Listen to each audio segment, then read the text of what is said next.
Narudia tena, kuna vitu ambavyo wazazi wetu sisi walitakiwa kuvijua, sawa, na sio kuvijua tu, kuvifanyia kazi.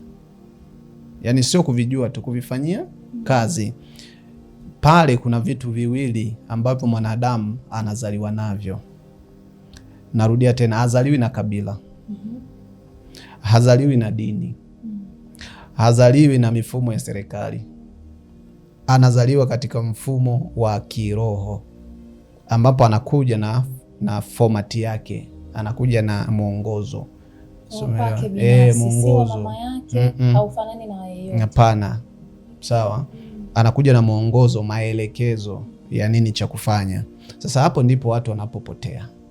Hapo ndipo yani tunaanza kupotea kuanzia hapo. Kama mzazi wako alikuwa yuko makini, atanoti vizuri vitu vyote ambavyo wewe ulizaliwa navyo, kama ishara, kama alama. Kwa sababu mtu anapozaliwa haji na karatasi hapa. Anakuja na alama na ishara. Hizo alama na ishara ndio elimu ya astrology inatufundisha, elimu ya unajimu. Ndio ambayo inakusaidia maelekezo mpaka ukuaji wako na familia yako, na wewe ufanyeje baadaye na nini. Kwa hivyo kwa maana hiyo hii ama elimu hiyo ilitakiwa yani iwe kitu endelevu tokea bado uko mdogo. Kwa hiyo unakuja kuijua umeshakuwa mtu mzima, kumbe kuna vitu vilishakupita huko. Hainigharimu sasa. Ndio hivi sasa, ndio tunafundishana leo. Ndio hapa inabidi sasa ukae ulisikilize.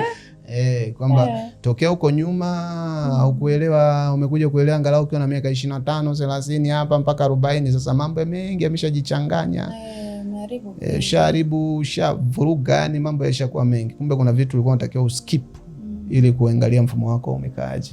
Kuna vitu ulikuwa unatakiwa usifanye kuangalia mfumo wako ufanye, si unaendaje. Umeona? Kwa hiyo hapo ndipo kwenye makorokoro.